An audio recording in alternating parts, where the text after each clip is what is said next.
They may feel like you're going to pick the bottom, but that doesn't mean that you are.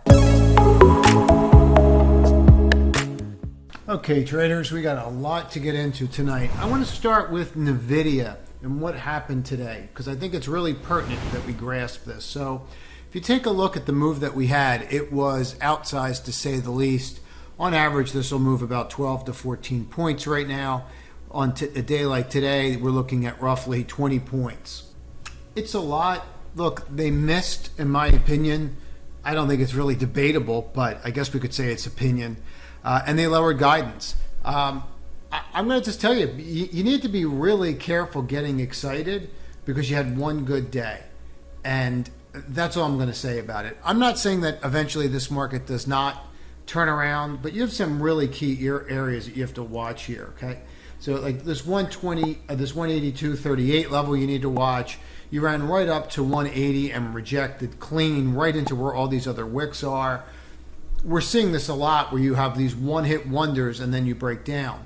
Now, do I see signs that we can bottom? Yes, and I'll go over them at the end of this video. I want to go through the S&P today pretty in depth and kind of give you a couple things that you should be looking at because we are seeing some divergences. And yes, eventually this will go higher.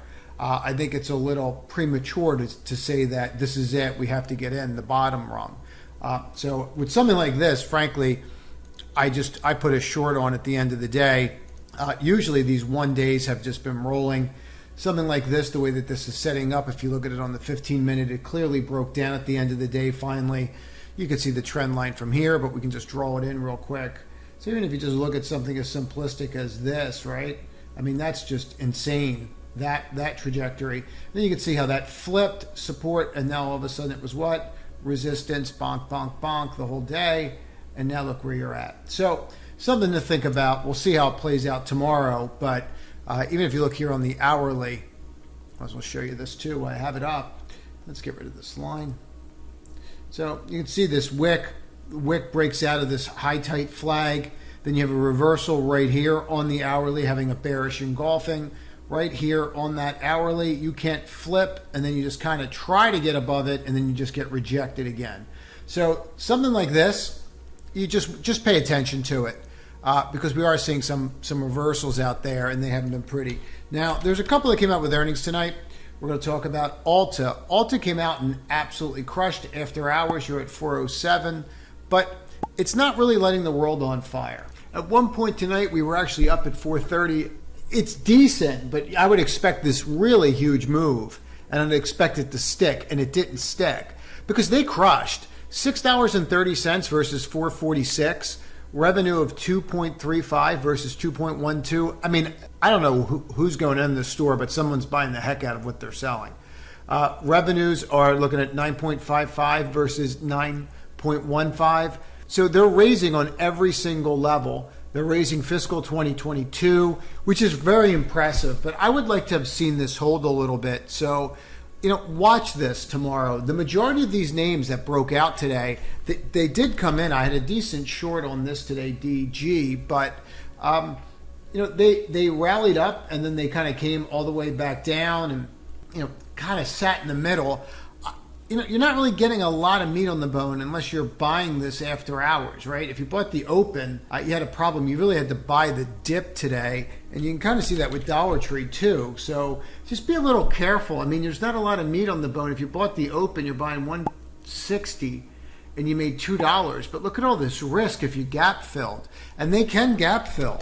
And you have to have it all set up properly. I mean, one of the stocks that I had that I was short this morning, I shorted off the open, was Snow, and that did not work. So I had to reverse that. I actually had to cover the short, but let me just go through this here. So you can just see, like, once this started playing around, broke that 15-minute, that was it. It was gone. So when you break and you have a gap down, you have to assume that you have the ability to get back to this level. And gap fill, that's exactly what this did. It was a perfect gap fill with a bearish engulfing on a bearish hook reversal. If you don't know these patterns I'm talking about, I'm going to link to videos at the end of this. I would recommend that you watch them. So they will help you in regards to understanding these candlestick patterns, which are rampant everywhere right now, and you can do very well cleaning up on them. So you can even see the bearish engulfing at the end of the day here, and the other one up here. So you start to get pretty good at identifying them if you keep looking for them. But keep that in mind. Now, what's breaking out? Names like this are breaking out. British Petroleum is based in the UK, and they were told that they're going to have to pay a windfall tax. This is a really nice way for them to have their Alaskan pipeline that is in this particular bay in Alaska and funnel their profits to it and pay it out in the dividend. It's a nice workaround. Bottom line is this dividend is probably going to go up even as oil increases. So I would look for this to continue. Now, in regards to some of the other names that came out tonight, I could spend all night going through them. I mean, bottom line, the only other one that I would really focus on was Cust, because that could affect the entire group. And you're kind of bouncing around in here. I mean, you closed at 464, you're at 448 right now. So you're kind of bouncing around, but I really wouldn't do anything with it. I wouldn't chase it. We can go through the numbers really quickly, but I have a bunch of stuff I want to cover in regards to the indexes. The bottom line is they beat by a penny, 304 versus 303, 52.6 versus 51.76. And for me, I don't really think it was that great. There was a one-time pre-tax charge of incremental benefits, and somehow that's throwing this into some kind of tizzy. I don't really have a lot of reason for the sell-off. I haven't dug into the numbers that much. Maybe it wasn't as great as people thought. I don't see a sense that I wouldn't go near this thing after hours. So I would be more focused on some of the other names that have already come out at this point and then see how they trade around tomorrow. Names like Macy's, and that may be setting up for you tomorrow. And it might be something that you may want to look at, put on your radar. But I want to get into this, and I want to talk about, are we bottoming? And I want to just save everybody a lot of time. I have no idea. Am I seeing signs of it? Yes. But if you look at the forward PE of the S&P, you'll see that we're contracting. As we're contracting, we don't know where that's going to end. Last time it ended, I believe, at 12 or 14 in 2018. In the pandemic, obviously, we came in as well. So you have to understand that. But if we take a look at what we're looking at here, we're always looking for divergences. So you see this lower low right here on the S&P? So this is the S&P with the advanced decline line. For those that don't know, the advanced decline line is a technical indicator that plots the difference between the number of advancing and declining stocks on a daily basis. Okay, it's cumulative, and that's really what you should be focused on in regards to it. I could go on about it, but it doesn't matter. What we're looking for is we're looking for what? We are looking for things that tell us that this isn't right. So we're looking for variances. And variances lead to what? A divergence. So see how you made a lower low? Here's a higher low. Okay? So that is what we refer to when we go through the RSI as a positive divergence. So that is pretty interesting. Now, if you go back through this, it's very rare to find some of these. You don't really even see them back here, right, in 2000. So this is not very common to have yourself in a position where your advanced decline, right, is going up and the market's going down. That's actually pretty rare. I mean, if we keep going back, and I'm going to go back a couple different spots, we'll go to 18. You didn't even have it here. So it's pretty rare. You may have had it here in February of 18, by the way we're looking at that. But for me to say that this is a normal occurrence just wouldn't be accurate. So that's definitely something that I'm focused on, to say the least, and I'm paying attention to it, but I need to clear some hurdles. So let me just give you one hurdle that you all need to be watching, is right here. Okay, just watch that level. 408.57, you have to get through that. IWM pulled something today, and I really want you to understand this. And if you could do me a favor and please share this on social media so more people can see it. It's a really trying time, and I really want to get in front of as many people as possible and show them what it truly takes to be successful at trading. The amount of stuff that I see on social media that's out there right now, it's actually scary to me. So see this line right here? Let's just draw that in right there, and we'll get rid of this one. So that line right there, we couldn't close above it. So now if we take that line, this is the IWM. IWM is going to be the first to go. So here we are at that line, 1, 2, 3. And we couldn't hold, and we rejected, and we're coming into tomorrow, and we're so sure that tomorrow it's going to break out. So one of the things that I'm huge on, and one of the things that I would recommend that you get really big on, is pattern recognition.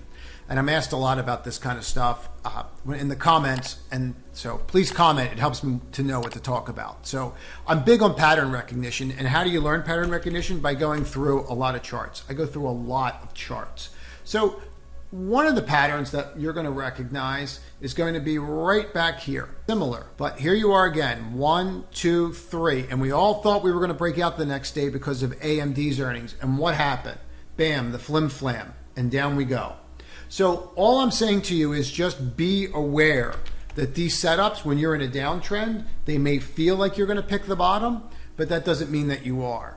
And just plan for it. If it happens and it's the bottom, we have nothing but time to add to them on pullbacks. And yes, you are above key levels. Yes, you are above key moving averages. I'm not even going to get into it. You can point them out yourself that you're above the 5. I mean, you know that. Are there signs that this is bottoming? Yes, there are. Here's one. Here is the 10-year, and you can see clearly right up here. Let's use this little brush feature since I get to use it. So you can see right up here we have what? You have the peak. Ever since that peak, you came down a couple of days longer, and then that was it, and you never looked back. So as long as the 10-year rallies, there is a chance that IWM can hold here. Now, if you can form this W and break that higher high, that would be something that we should be focused on and something that we should look at for sure. So let's keep that in mind. So I hope you like the format, what I'm doing to mix it up a little bit. If you have more questions or commentary, please comment below and let me know what else you'd like to see. So please let me know what else you'd want to see as far as content. It's very helpful to me. Comment below, let me know. If you want to see what the trading community is like, simply click this link at the top right, and you can get a preview to what we do in there every day. That's it, everybody. Have a great weekend coming up, a nice 3-day weekend, and trade to win tomorrow. Finish strong.